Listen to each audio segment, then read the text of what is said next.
حیثیت ہے، اس میں یہی سمجھایا ہے کہ اچھا رشتہ آ جائے تو استخارہ نہیں کرنا، ہاں کرنی ہے.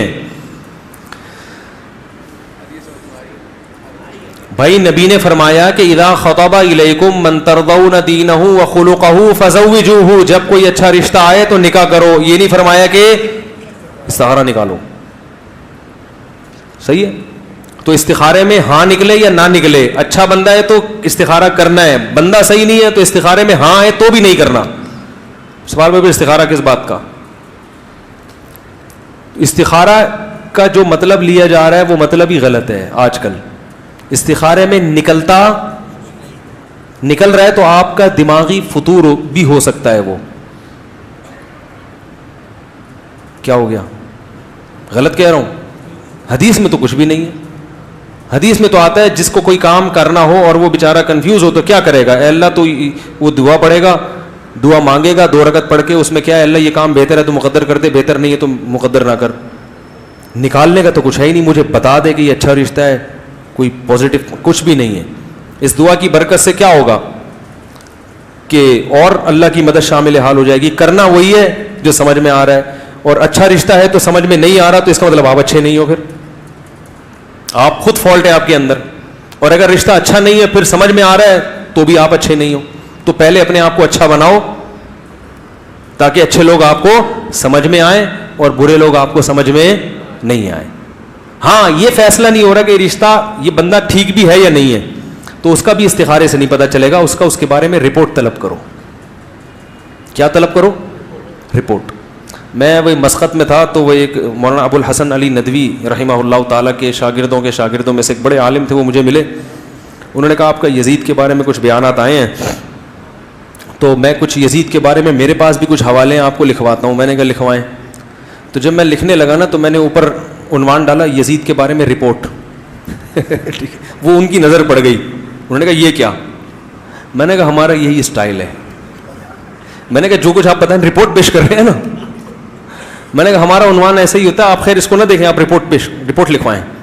تو انہوں نے کہا وہ فلاں نے لکھا ہوا ایسا تھا. میں نے کہا رپورٹ تو رپورٹ ہی ہے نا یہ، چاہے وہ آپ اس کو عرف میں رپورٹ نہ کہیں لیکن ہم پولیس کی طرح رپورٹ لکھ رہے ہیں یزید کے بارے میں. تو میں نے کہا کہ بھائی اگر رشتہ اچھا آیا ہے تو آپ رپورٹ لکھیں اس رشتے کے بارے میں. اور رپورٹ کہاں سے؟ پولیس جب رپورٹ لکھتی ہے تو آپ سے پوچھتے ہیں نا بھائی کہاں سے آیا چور، کیا ہوا.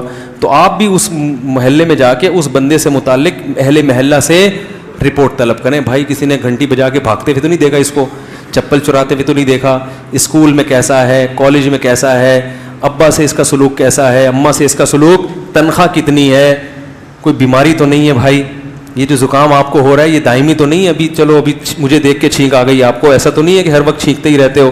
تو یہ ساری رپورٹیں لکھ کے اگر یہ اس میں کلیئر آ رہا ہے تو استخارے میں نہ آئے تو بھی یہاں ہاں کرنی ہے. اور اگر رپورٹیں کلیئر نہیں آ رہی تو استخارے میں پازیٹو آئے تو بھی آپ نے نہ کرنی ہے. اپنے بچیوں کو استخاروں کی بھیٹ مت چڑھاؤ. اور اگر کچھ رپورٹیں پازیٹو اور کچھ نیگیٹو تو پھر یہ دیکھنا ہے کہ ساری رپورٹیں کسی کے بارے میں نہ پازیٹو ہوتی ہیں نہ ساری نیگیٹو. تو یہ دیکھو کہ یہ جو پازیٹو چیزیں ہیں یہ کیا اس قابل ہے کہ اس پازیٹیوٹی کے ہوتے ہوئے اس کچھ نیگیٹیوٹی کو برداشت کر لیا جائے. مثلا بچے کے 4 مہینے لگے ہوئے ہیں، پازیٹو رپورٹ. بچے کی داڑھی ہے، پازیٹو میں ڈال دیا. اس رپورٹ لکھو نا، اوپر لکھو کہ وسیم کے بارے میں رپورٹ. بھائی میں حقیقت بتا رہا ہوں، آپ کی بچے کے لیے رشتہ ہے وسیم کا، میں وسیم بادامی کہنے والا تھا، خیر وسیم کا رشتہ آیا. مجھے نہیں پتا وسیم بادامی ہے لیکن نام بہت سنا. وسیم کا رشتہ آیا، آپ نے جانا وسیم بھائی رپورٹ. تبلیغ میں 4 مہینے لگے ہوئے ہیں، رپورٹ پازیٹو میں ڈال دیا. داڑھی بھی پوری ہے، پازیٹو. بھائی گھر میں سب سے سلوک اچھا ہے، محلے والے بھی تعریف کر رہے ہیں، بھائی بڑا جب بھی گزرتا ہے، کبھی ہم نے کسی عورت کو جھانکتے ہوئے اس کو نہیں دیکھا. اگر کبھی دیکھا بھی ہے تو ٹکٹکی مان کے دیکھا ہے اس نے، اتنی ہمت نہیں ہے کہ. تو آپ نے سارے پازیٹو. اور بھائی نمبر بھی امتحان میں اچھے آتے ہیں، جاب بھی اچھی ہے، ساری پازیٹو. گٹکا کھاتا ہے، نیگیٹو میں ڈال دو.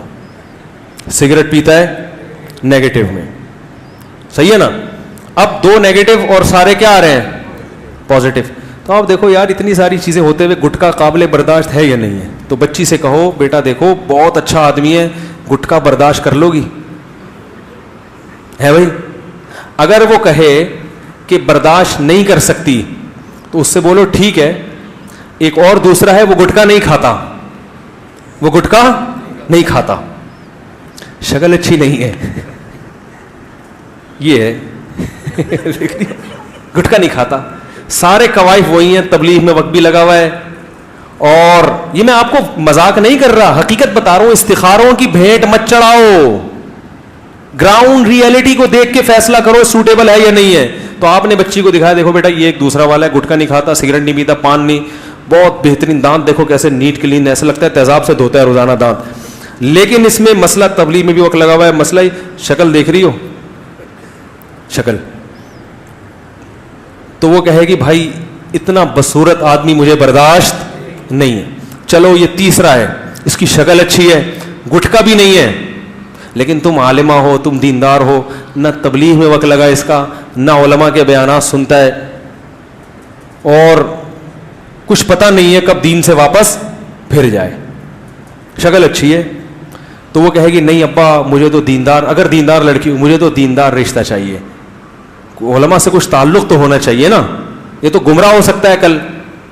تو ایسے 5-10 رشتے بتا دیے, بیوی بچی کو کوئی بھی پسند نہیں آ رہا, تو پھر آپ اس کو بولے بیٹا میرے بس میں یہی تھا, تیرے لیے اب کوئی آرڈر پہ بنوانا پڑے گا, ہے جو خوبصورت بھی ہو, جاب بھی اچھی ہو, خاندان بھی اچھا ہو, قد بھی اچھا ہو, دیندار بھی ہو, پان گٹکا بھی نہ کھاتا ہو, علماء سے تعلق بھی ہو, ماں باپ بھی اس سے خوش ہوں, محلے والے بھی اس سے خوش ہوں, نظر ہمیشہ نیچے رکھ کے چلتا ہو.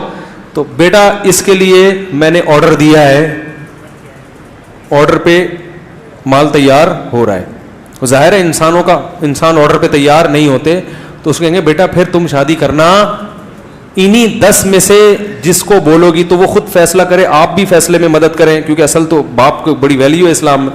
تو آپ بتائیں, دیکھو یہ جو سب سے پہلا والا تھا نا, ساری چیزیں تھی, صرف گٹکا رہ گیا تھا, تو شادی کر لو, محبت سے گٹکا چھڑوا دینا. اس کو ہم یوٹیوب پہ ویڈیو دکھائیں گے, دیکھو یہ کینسر کا مریض, یہ کینسر کا مریض, اور نئی کم بخت چھوڑتا تو اس سے بولا بھائی کمرے میں آنے سے پہلے وہ تیزاب کی بوتل رکھی ہے, اس سے کلیاں کرو گے تو آپ کو آنے کی اجازت. اور اگر واقعی گٹکا اتنی قابل نفرت چیز ہے تو پھر وہ دوسرا آپشن, شکل اچھی نہیں ہے, اخلاق تو اچھے ہیں, کچھ دنوں میں یہ مکھنچو اچھا لگنے لگے گا. اس کو بتائیں دیکھو میں نے گدھا پالا تھا, شکل بالکل اچھی نہیں تھی, لیکن میں نے 1 سال بعد وہ گدھا بیچا ہے, مجھے کتنا افسوس ہوا.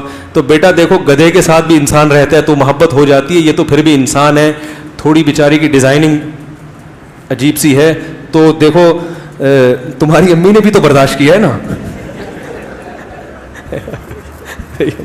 تو اس قسم کے فضائل سنا کے اس کو قائل کریں, لیکن لوگ ایسا کام, اور مشورہ بھی لے سکتے ہیں نہیں, لوگ ساری چیزوں کو, گراؤنڈ ریئلٹیز کو یکسر نظر انداز کر کے کسی جاہل پیر کے پاس جائیں گے, استخارہ نکالا ہے, اس نے کہا یہ نو, استخارہ نکالا ہے, اس نے کہا ہے ہاں. کوئی ایسے استخارے کی اللہ نے ذمہ داری نہیں لی. نبی نے جب بھی فیصلہ کیا گراؤنڈ ریئلٹی کو سامنے رکھ کر فیصلہ کیا ہے. اس پر پورا جمعے کا میرا 1 گھنٹے کا بیان ہے. تو آپ نے بھی فیصلہ کرنا ہے گراؤنڈ ریئلٹی کو سامنے رکھ کر. استخارہ ویسے ہی کریں تاکہ اللہ کی مدد شامل حال ہو جائے.